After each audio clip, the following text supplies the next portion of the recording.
L'Évangile selon Marc. C'est l'un des premiers récits de la vie de Jésus, et nos traditions historiques les plus anciennes relient cet ouvrage à un scribe chrétien nommé Marc, ou Jean-Marc. C'était un collaborateur de Paul et un proche compagnon de Pierre. En fait, un historien de l'Église primitive nommé Papias rappelle que Marc a rassemblé et structuré tous les témoignages et les souvenirs de Pierre afin de créer ce récit. Mais Marc ne s'est pas juste contenté de compiler les textes les uns sur les autres, c'est avec soin qu'il a conçu cette histoire à propos de Jésus.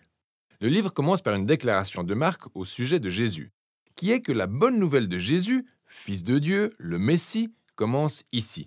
Et il est intéressant de noter qu'il s'agit de la seule fois où Marc vous dit ce qu'il pense. Dans le reste du livre, son procédé consistera simplement à vous influencer en présentant les actions et les paroles de Jésus, et en vous montrant les réactions d'autres personnes. Marc a conçu l'histoire de Jésus comme une pièce en 3 actes. Le premier acte se déroule en Galilée, le troisième à Jérusalem, et le deuxième acte montre Jésus sur le chemin d'un endroit à l'autre. Et chacun des actes tourne autour d'un thème récurrent. Donc, dans le premier acte, tout le monde est époustouflé par Jésus et les gens se demandent « Mais qui est ce Jésus ?» Dans le deuxième, ce sont les disciples qui peinent à comprendre ce que cela signifie réellement d'être le Messie pour Jésus. Puis, dans Acte 3, nous découvrons l'étonnant paradoxe par lequel Jésus devient le roi messianique. Voyons plus en détail le déroulement des événements. Après la ligne d'ouverture, Marc commence par une citation des anciens prophètes Ésaïe et Malachie disant que Dieu enverrait un messager à Israël afin de le préparer pour le jour où Dieu viendrait sauver son peuple et devenir son roi. Et Marc présente Jean-Baptiste comme étant ce messager. Puis, au moment même où vous pensez voir Dieu en personne arriver, Marc introduit Jésus. Et lorsqu'il entre en scène, les cieux s'ouvrent, l'Esprit de Dieu descend sur Jésus et Dieu dit « Tu es mon Fils bien-aimé ». Ensuite, Marc nous résume le message principal de Jésus. Il parcourait la Galilée, annonçant la bonne nouvelle du royaume de Dieu qui est proche. En fait, Jésus poursuit l'histoire tirée des Écritures de l'Ancien Testament sur l'opération de sauvetage de Dieu pour son monde. À travers Jésus, Dieu rétablit son règne sur le monde en combattant et en vainquant le mal et son emprise sur la vie des populations. Populations qu'il invite ensuite à vivre sous son règne en suivant Jésus. À partir de là, Marc nous présente une longue série d'histoires nous montrant la puissance de Jésus à mesure qu'il démontre le royaume de Dieu. Il passe son temps à guérir les personnes dont les corps sont malades, brisés ou sous l'oppression de forces spirituelles obscures. Et Jésus fait même quelque chose que seul Dieu, selon le peuple juif, a le droit de faire. Il pardonne les péchés du peuple. Et les actions de Jésus ici produisent nombre de réactions différentes. Donc certaines personnes le suivent et deviennent ses disciples. D'autres personnes ne savent pas quoi penser. Et d'autres encore le rejettent complètement, en particulier les leaders d'Israël qui l'accusent de blasphémer contre Dieu et tirer sa puissance du royaume des ténèbres. Mais Jésus n'est pas surpris de ces réactions, et il attire même l'attention sur elles. Au chapitre 4, Marc a énuméré un grand nombre de paraboles de Jésus sur la nature cachée et mystérieuse du royaume de Dieu. Et Jésus explique que son message est semblable à une graine plantée sur différents types de sols. Certains sont réceptifs, d'autres non. Ou alors, c'est comme une minuscule graine de moutarde.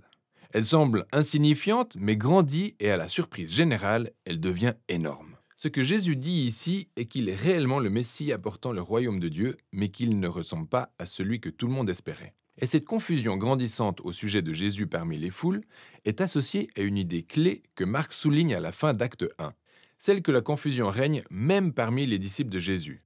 Même eux luttent pour comprendre qui est réellement Jésus, ce qui nous amène à Acte 2. Cela commence par une conversation déterminante. Jésus prend les disciples en aparté et leur demande « Qui dites-vous que je suis ?» Et Pierre répond « Tu es le Messie !» Mais il apparaît clairement que, pour Pierre, cela signifie que Jésus est un roi militaire victorieux de la lignée de David qui va sauver Israël des Romains. En revanche, pour Jésus, être le Messie signifie qu'il est le roi et serviteur meurtri d'Ésaïe 53 qui apportera le règne de Dieu en donnant sa vie à Jérusalem. Mais les disciples ont du mal à le saisir. Ils pensent que suivre le roi Jésus est synonyme de gloire, de statut et d'importance.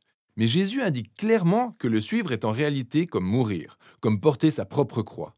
Cela implique de rejeter la violence, l'orgueil, l'égoïsme et donner sa vie pour les autres par des actes de générosité et d'amour.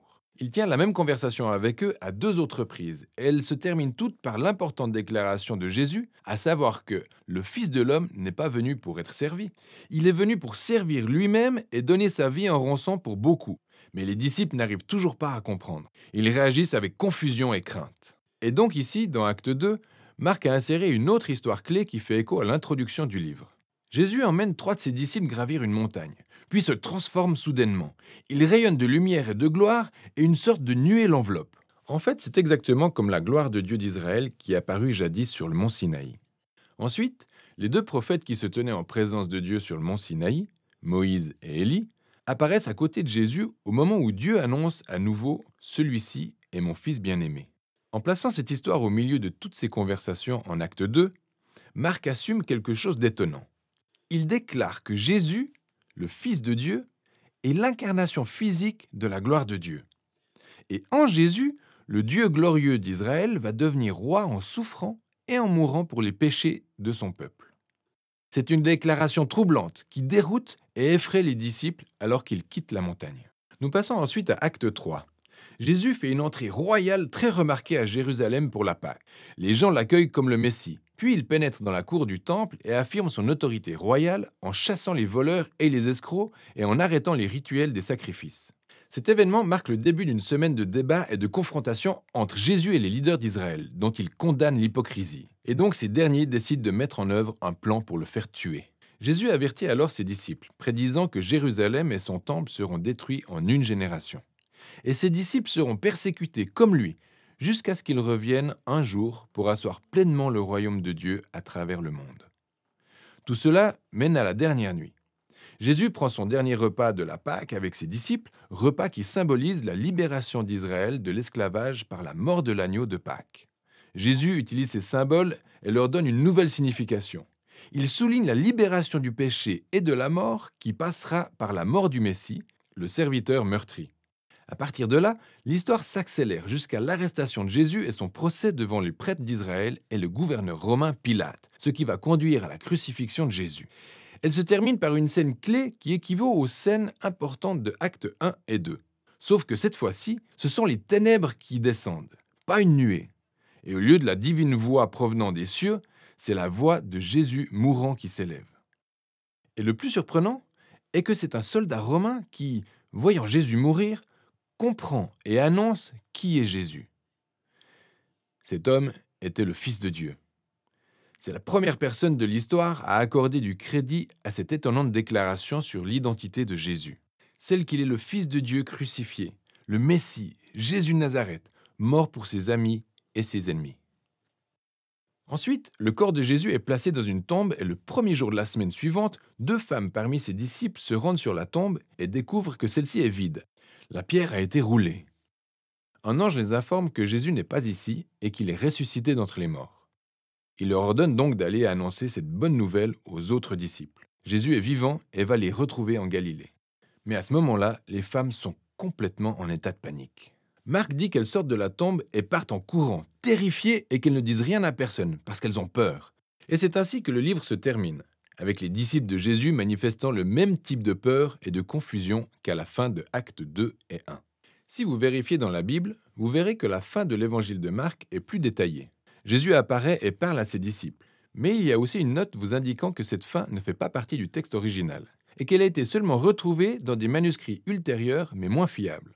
Il est possible que la fin originale ait été perdue ou que Marc n'ait jamais fini d'écrire son récit. Mais il est plus probable que cette fin brutale soit intentionnelle avec pour but d'exprimer l'idée suivante. Toute l'histoire est basée sur l'étonnante déclaration qui troubla les disciples de Jésus du début à la fin. Celle que Jésus qui a souffert, qui a été crucifié et qui est ressuscité est le Messie, le Fils de Dieu. Et que l'amour et le royaume inversé de Dieu ont été révélés lorsque Jésus est mort pour les péchés du monde. Donc, cette histoire se termine sans fin et vous oblige, vous, le lecteur, à essayer de trouver des réponses à cette étrange et scandaleuse déclaration au sujet de Jésus. Allez-vous fuir, comme l'ont fait les disciples, ou allez-vous reconnaître Jésus comme votre roi et aller annoncer la bonne nouvelle? Vous êtes les seuls à pouvoir répondre à cette question. Et voilà ce dont il est question dans l'évangile de Marc.